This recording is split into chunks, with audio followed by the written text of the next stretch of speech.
শহর আগরতলার সর্বত্র পরিশ্রুত পানীয় জল পৌঁছে দেওয়ার চেষ্টা চালিয়ে যাচ্ছে আগরতলা পুর নিগম কর্তৃপক্ষ। সেদিকে লক্ষ্য রেখে বিভিন্ন পরিকল্পনা বাস্তবায়ন করা হচ্ছে।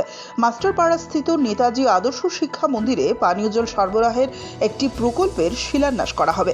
আগামী 30শে ডিসেম্বর মুখ্যমন্ত্রীর হাত ধরে এই প্রকল্পের শিলান্যাস করা হবে।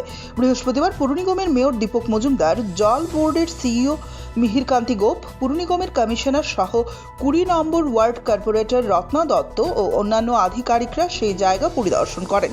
মেয়র এই বিষয়ে সংশ্লিষ্টদের সঙ্গে কথা বলে বিস্তারিত খোঁজ খবর নেন। তিনি আশা ব্যক্ত করেন এই প্রকল্পটি বাস্তবায়ন হলে মাস্টারপাড়া সহ আশপাশের বিভিন্ন এলাকার মানুষ উপকৃত হবেন।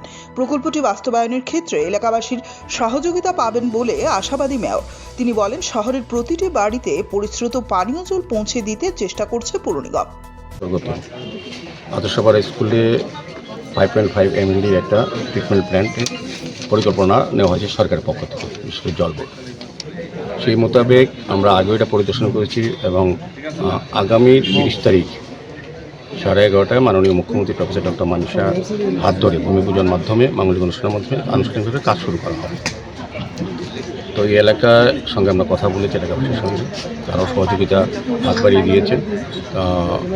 জলের কানেকশান দেওয়া যাবে নতুনভাবে, ভালোভাবে, এবং যারা জল পাচ্ছেন তাদের জলের ফ্লোও বাড়বে।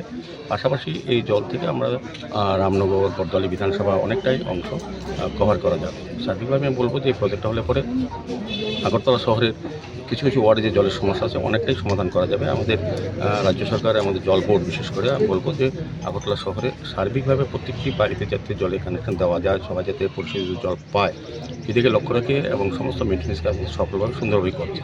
তো আজকে এই এলাকার লোকের, যেহেতু আমাদের ভূমি পূজা হবে, মুখ্যমন্ত্রী আসবেন, সেভাবে এলাকার লোকের সঙ্গে এই এলাকা যারা বসবাস করেন বা এই ক্লাব, আমাদের মন্ডল সভাপতি আছেন, আমাদের আধিকারিকরা আছেন, বিভিন্ন আমাদের পৌর নিগম, আমাদের জল বোর্ডের সিউ সাহেব আছেন, আমাদের কমিশনার সাহেব আছেন, আগরতলা মিউনিসিপ্যালিটি কর্পোরেশন এবং পিপি মিনা জল বোর্ডের আছেন এবং অন্যান্য আধিকারিকরা আছেন। আলোচনা হয়েছে। আমি আশা করছি যে এই প্ল্যান সুন্দরভাবে এলাকার লোকের সহযোগিতায় এবং জল বোর্ডের উদ্যোগে যেটা নেওয়া হয়েছে, এটা সার্বিক পানীয় জলের যে সমস্যা এটা পূরণ করা যাবে অচিরে। এভাবেই আগরতলা শহরে বিভিন্নভাবে আগরতলা পুরো এলাকায় আমরা এভাবে মিলিতভাবে বিভিন্ন দপ্তরের সহযোগিতায় শহরবাসীকে সুন্দর নাগরিক পরিষেবা বা বিশুদ্ধ পানীয় জল দেওয়ার ক্ষেত্রে আমরা ব্যবস্থা গ্রহণ করছি। Bureau report, CNA TV.